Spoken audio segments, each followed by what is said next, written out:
Alex and Ben trekked deep into the heart of the dense forest, their heavy boots crunching rhythmically against a carpet of dry, fallen leaves. The path narrowed, hemmed in by thick, tangled vines that seemed to reach out.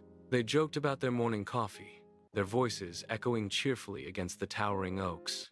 Suddenly, the birdsong ceased. A heavy, guttural growl vibrated through the humid air. 10 paces ahead, a massive brown bear tore through the brush, its fur matted with mud.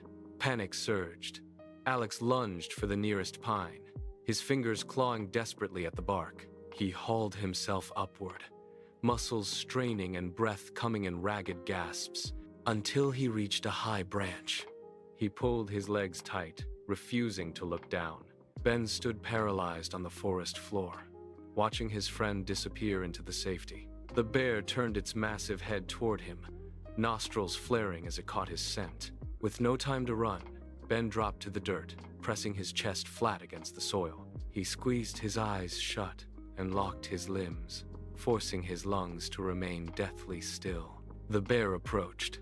Each thud of its heavy paws vibrated through Ben's very bones. Then, he felt it. A hot, damp breath washed over his neck, smelling of wild earth. The animal nudged his shoulder with a wet snout, then sniffed his ear. Ben kept his face buried in the dirt, his heart hammering against his ribs.